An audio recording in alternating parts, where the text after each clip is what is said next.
Welcome to Talks with Dr. Gupta and friends. We like to believe civilization only moves in one direction. That progress is a ratchet. Once we learn how to build an aqueduct, a jet engine, or a moon rocket, that knowledge is locked in forever. It's a comforting story. It's also wrong.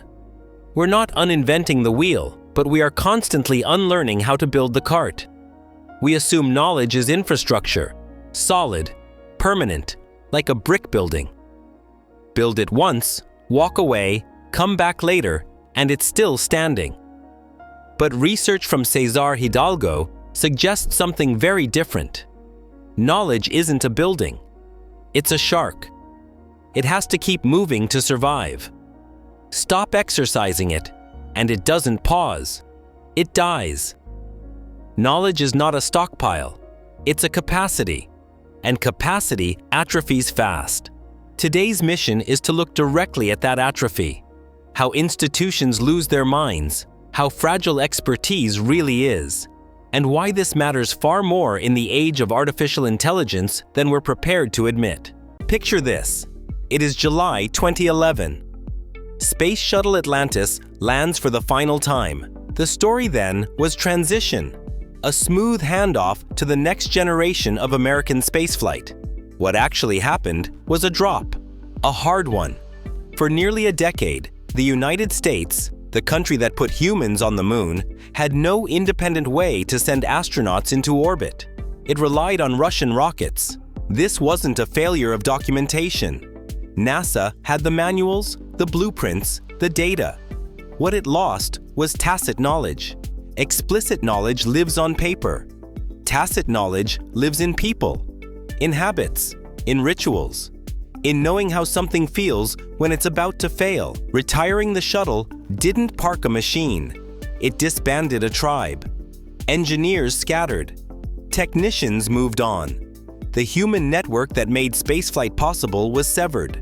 Rebuilding that capability took billions of dollars and years of delay. Because the manual is a map, not the territory. A recipe is not a skill. When the ritual stops, the knowledge leaks out. Polaroid learned the same lesson the hard way. In 2008, instant film was declared dead. Factories closed. Machines powered down. An entrepreneur bought the original factory, the equipment, even rehired former staff. On paper, everything was there. In reality, nothing worked. The chemicals no longer existed. Suppliers were gone. The engineers who knew how to adjust formulas based on humidity had disappeared. Years of painful reinvention followed, just to recover a capability the world once took for granted. This is what Hidalgo calls the treadmill. Stop running, and you don't stay in place. You fall off. And there's data to prove it. World War II shipyards improved productivity by 40–50% through repetition, but economists later discovered something unsettling. They were forgetting too. Between 3 and 6% of accumulated knowledge vanished every month. That's roughly half per year. The only reason progress continued was because learning barely outran forgetting. Knowledge doesn't fade politely. It leaks. Now we arrive at the present moment.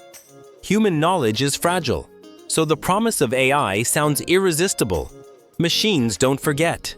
They don't retire. They don't need rituals. But reality is messier. According to The Economist, AI adoption is high, but impact is low. 3/4 of firms use it. Nearly none see meaningful changes in labor costs or productivity. This is the productivity paradox. Again, AI today feels like Excel the weekend it was invented. Powerful, confusing, mostly misused. The problem is the jagged frontier. AI can perform genius-level tasks, writing code, composing poetry, then fail catastrophically at basic ones. You never know whether you're working with a savant or a toddler. That unpredictability creates resistance. Spammy AI tools get ignored. Automated feedback gets filtered into digital oblivion. And when AI accelerates one part of the system, it often breaks another. Local efficiency becomes global chaos. The technology isn't wrong. The integration is. AI must be woven into human rituals, not dropped on top of them. The final danger isn't that AI fails. It's that it succeeds too well. We lost the ability to launch astronauts because we stopped doing the work ourselves. The muscle atrophied.